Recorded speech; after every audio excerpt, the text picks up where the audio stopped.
Bowery. I'll never go there anymore. Well, that's what it says in the song, and that's what I tell myself every time I wander along its crummy sidewalks. But I always go there some more. The Bowery. To the man who wrote the encyclopedia, it's an avenue in New York City extending from Chatham Square to the junction of 3rd and 4th Avenues at Cooper Square.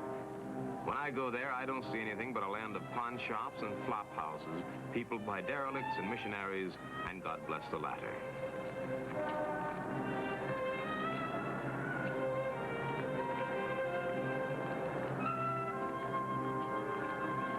In the flora and fauna of the Bowery, she was a lot of flora and quite a bit of fauna. She looked like she belonged in a field of Wyoming wildflowers instead of wandering through the human backwash of the avenue.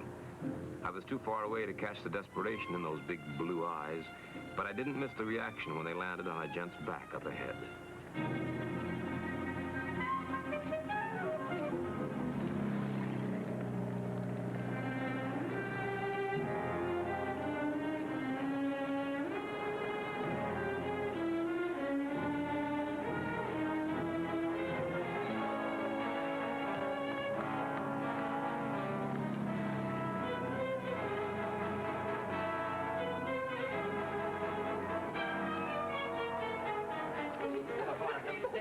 Take another look, huh? Hey, you really belted you on that beautiful jaw, didn't I you? just wanted to get through to the other street. Next time you take the long way around. An alley down here's just a shortcut to trouble, that's it. He took my purse and all my money. All your money, you mean all you had with you, huh? No, I mean all my money, period. All your oh. Thank you for helping me. Hey, wait a minute. Wyoming. Hey, maybe I can help you out this way. No, thank you. Why did you call me Wyoming? Well, you gotta be from Wyoming. I saw a daisy growing in Central Park once. From Casper, Wyoming. Casper, Well, my name's Mike Hammer. I'm an original resident of Central Park. I'm Susan Jarrett. Susan? Mrs. Jarrett. Listen, the next time that you come wandering around down here, you make sure that your husband comes with you, now, you hear? Well, I'd like to, Mr. Hammer, but I'm afraid that maybe I'm a widow. Giving a listen to Susan Jarrett's story, I thought, too, that maybe she was a widow. The characters who take up permanent residence on Skid Row generally wind up one of 3 places: Bellevue Hospital, the city morgue, or the river. The police had checked Bellevue for Paul Jarrett when Susan reported him missing. He wasn't there. And if he'd passed through the morgue, he wasn't identified. Still, a guy doesn't disappear into thin air. Thick water, maybe, but not thin air. Susan, are you sure that he was here in this district for a month? I mean, the Bowery? Over a month. I have letters covering over a month. Hey, Isla, come in. Give a listen to this, will you? See what you think. Mister, I have listened to it. I listened to it. Betsy's listened to it. The chef's listened to it. She's been hanging around here for over a week now. Honey, I told you I never seen your husband. Or if I did, I paid no attention to him. You get so you learn to look at these characters without seeing them. It's less depressing. He isn't a character. He's a musician.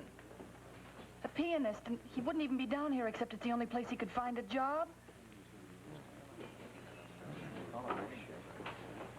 Honey, why don't you go home and wait for him, huh? I mean, he'll show up. This is no place to wait for him. How long were you and Paul married, Susan? A year. Nearly a year and a half. Well, long enough to know him, if that's what you mean. Yeah, I think you knew him or you wouldn't be going through this to find him. He was talented and hardworking. Just there aren't too many jobs open for piano players. You have to take them where you can find them. Do you have any of his letters? They were in my purse. Oh. Well, did he tell you where he was living? Well, at first a little hotel.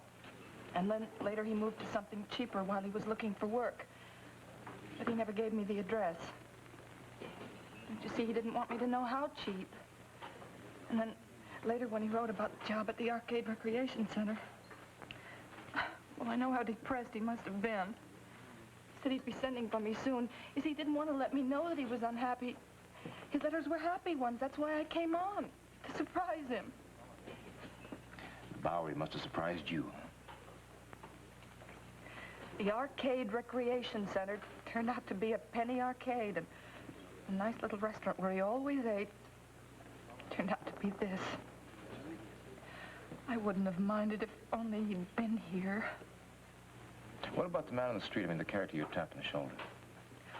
Oh, he looked like Paul from the back. When he turned around, he didn't look anything like Paul. They're all beginning to look like Paul from the back, aren't they, Susan? This is no way to find anybody. Come on, you eat up, and then we'll go and look at the Arcade Recreation Center. Well, that won't do any good. I went there first of all. Susan, you and I might ask the same questions, but I'll get different answers. Eat.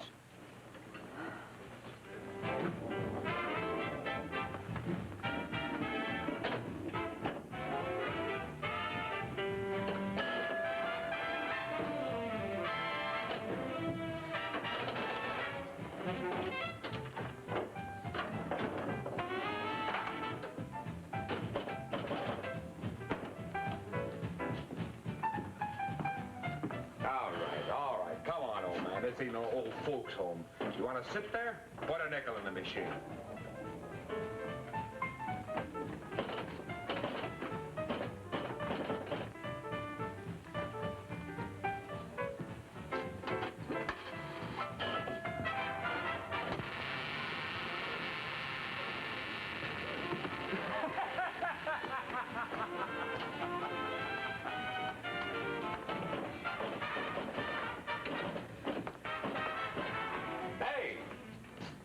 I see you found your husband.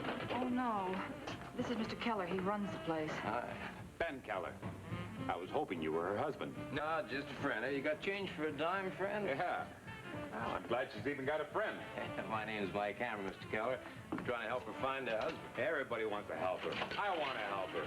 But it's like I told her over 100 times. I've never seen her husband. Nobody like she describes ever worked here. Susan, do I look a lot like Paul? No, nothing. Now, when we walked in here, you looked at me and thought she'd found her husband. Didn't you listen to her when she told you what he looked like? Yeah, I listened. The first 10 times. Now it ain't funny anymore. Mike, let's go. Hey, cousin. I'll give you a word of advice. Get that chip off your shoulder. That way you get cooperation and save a lot of teeth. Oh, cooperation, huh?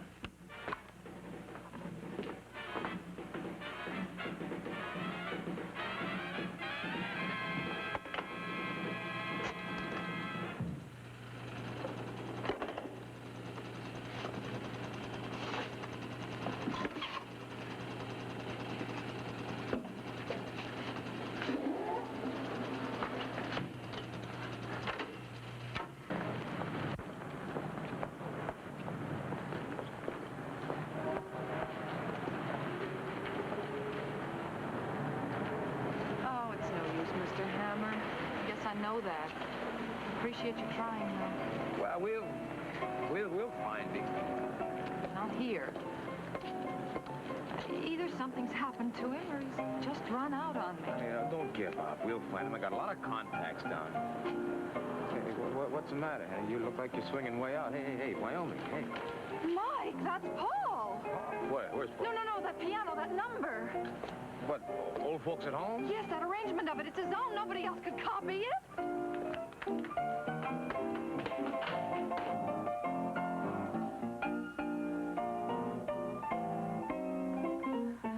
That's Paul's music. Now, where is he? All right, lady, I've had it with you. Get your hands off her.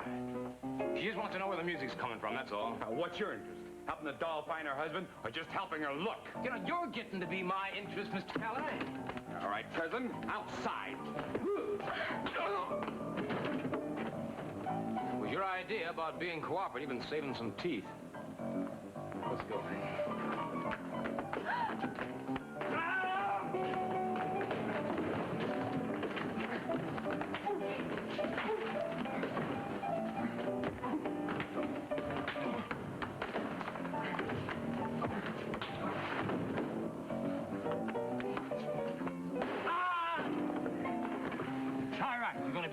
cooperative, Mr. Kelly. You think I know where the guy is? Yeah. I'd have told you the first time. I'd have told her. What am I supposed to know? I want to know where that music came from, Paul Jarrett's music. Now, what did it take to make you remember? I don't know anything. You don't know anything, huh? All right. All right. Why didn't you say what you wanted? She's been saying it for a week. I didn't know she meant him. Yeah, that's right. She meant him. The guy who cut the record for me, he worked here. Yeah? But he's nothing like the guy she described. No? It had to be. Nobody else played that arrangement. He's lying. Hey, what about that, Mr. Kelly? Let's be a little more cooperative, huh? She said her old man was big, tall, good-looking guy with wavy hair. Yeah? Well, this guy was a bum. Average size, short haircut. He was a better mechanic than he was a musician. He helped me with the machines around here. He played the piano in his own time. Cut the tape for me. That's all, huh? He said his name was Smith. Smith who? Yeah, I don't know. Everyone's name is Smith around here. He's no different than any other bum. Except he wanted a job. I don't believe it. Yeah? What happened to this Smith? Day after payday. He didn't show. Well, that figures. Par for the course. I heard two stories. Yeah? One, he blew town. Yeah? Go on. The other, somebody rolled him in the alley. Dumped his body in the river. Well, he had the dough on him.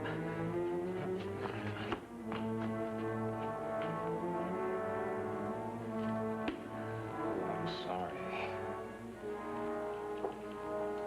Hey, you all right? Huh? Come on, you got a place to stay?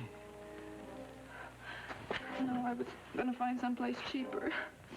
My bag's at the bus station. You've had enough for one day. Come on, I'll get you out of here. I'll get you a place to stay.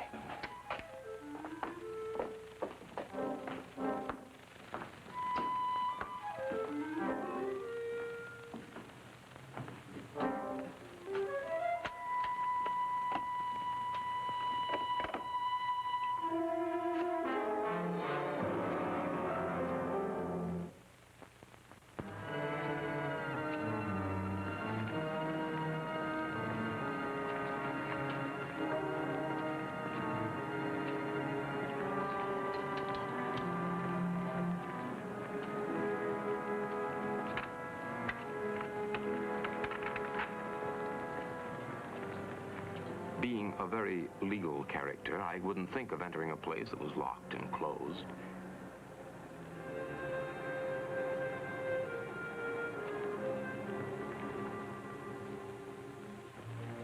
I was also betting the owner of the Arcade Recreation Center was at least a slightly legal character. Uncle Sam frowns on businessmen, even penny arcade businessmen, not keeping records of employees, Social Security deductions, etc., etc.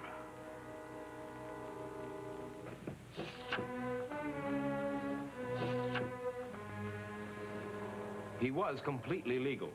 Paul Smith had drawn 6 weekly paychecks with proper deductions, and his last known address was listed.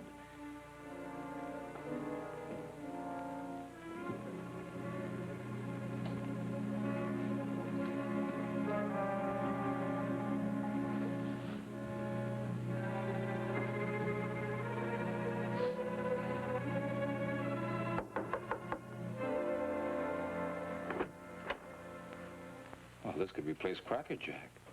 Well, maybe I read that dollar tip wrong. I thought it was for services already rendered. It was, honey. Come in, come in. Oh, I will. You found a husband, I see. Yeah? Where'd you see that?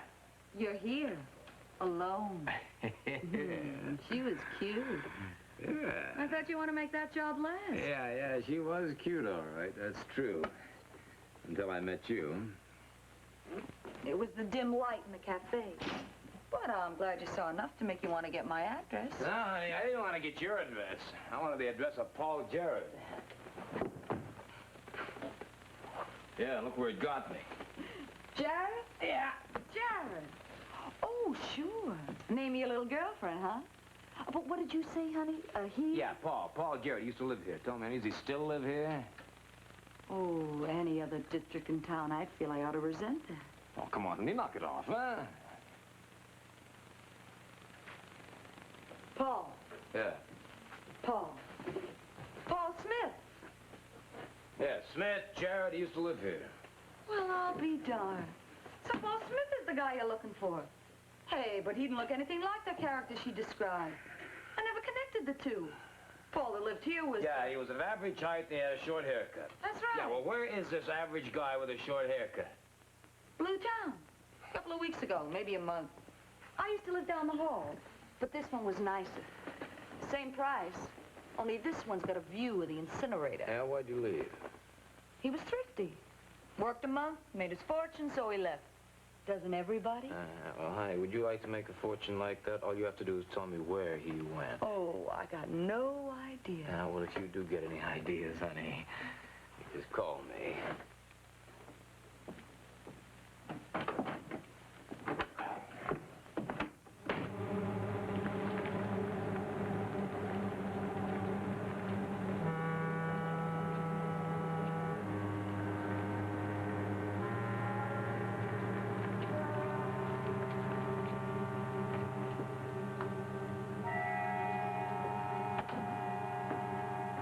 Ben?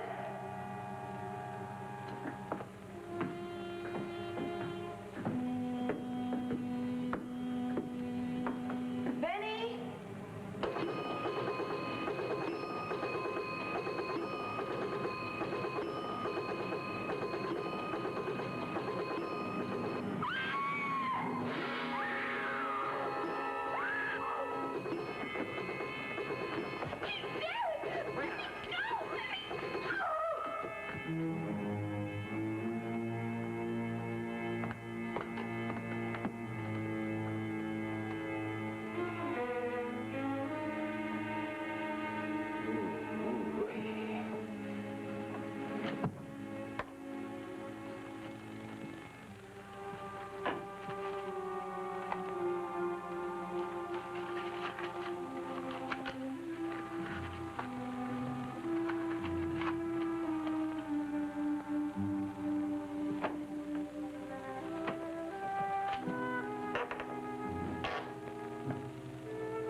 I called Susan at the hotel where I'd left her just to be sure she was all right. She was. You're sure, huh? Okay, I'll call you later. Hang on. Then I tried the phone number on the paper out of Ben's wallet.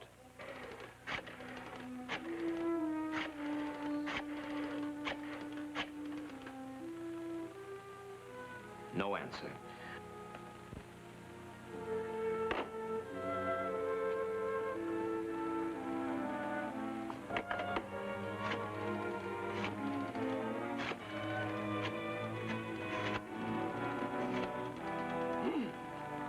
No homicide? Is Captain Pat Chambers still there? Mike Hammond.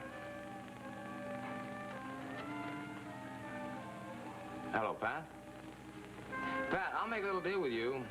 If you tell me who this telephone number belongs to, I'll lose you a lot of sleep tonight.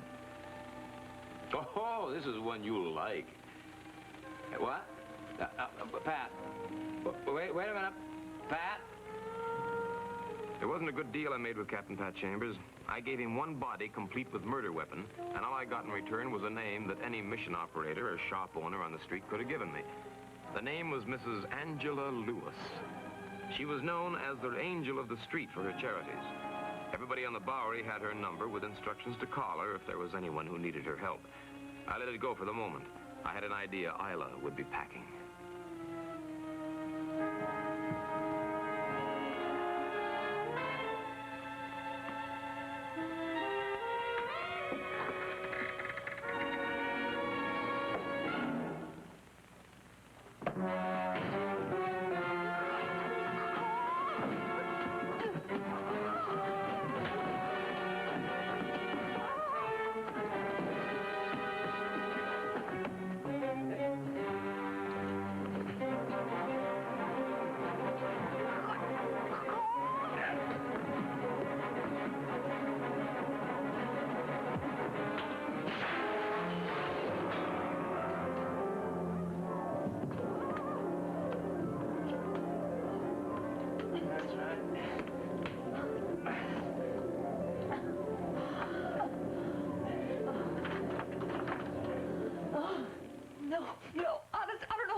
I wish you lived 4 stories up instead of on the ground floor. No. He didn't want your money any more than you wanted Ben Keller's money. I didn't kill Ben. Not much you didn't. I saw you go in there and I saw you run out. And I saw Ben Keller, what was left of him. He was dead when I found him. Sure he was. Mike! Don't leave me here alone, please. I'll be taken to jail. Why don't you talk to me now instead of the police later? Mike, don't leave me alone. Don't let him get me. I'll make it easy for him to get you unless you start talking. Mike! Well, then talk.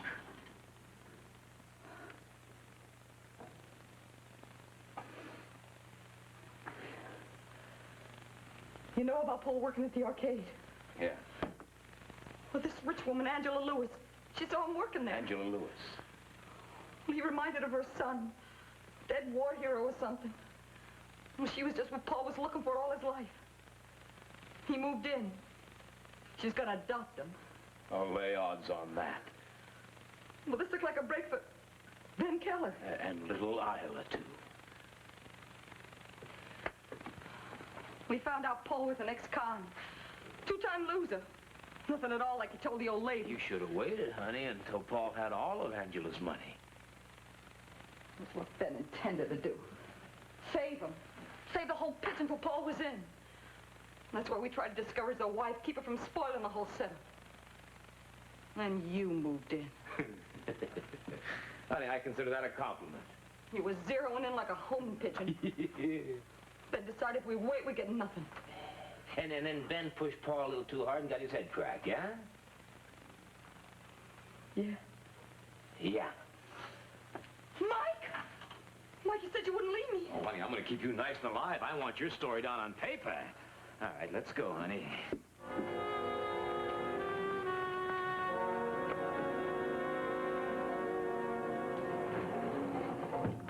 Susan, I'm bringing you up here against my better judgment. Once I knock on that door, you've got to accept whatever you see. All right.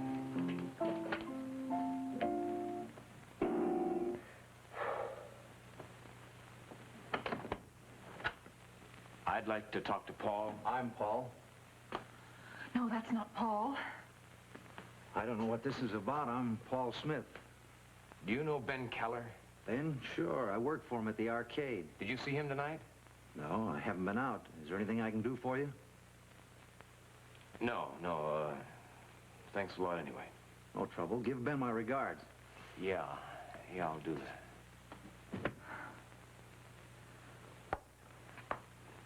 Yeah.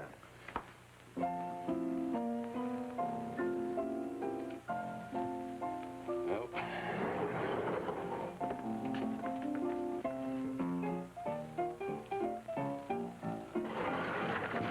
Stay out of this, Susan! Nail him, Smitty!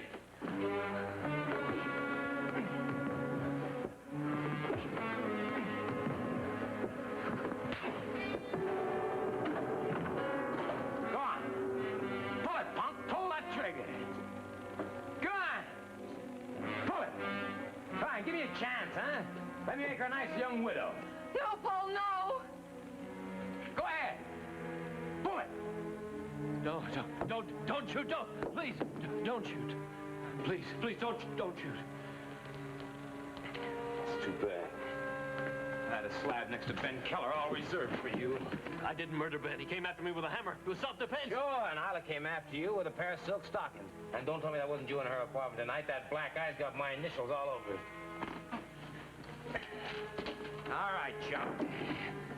Who are you? Smitty, Mrs. Lewis's chauffeur. Look, cop, if this guy killed anybody, I didn't have anything to do with it. He just asked me to answer the door and say I was Paul if anybody showed Well, up. that's nice of you. Just sit down there. Why, Paul? Why? It's all your fault. If you'd stayed in Wyoming where you belong, we'd be rolling in clover by now. Oh, you'll be rolling in clover, Buster. 6 feet of it. Homicide.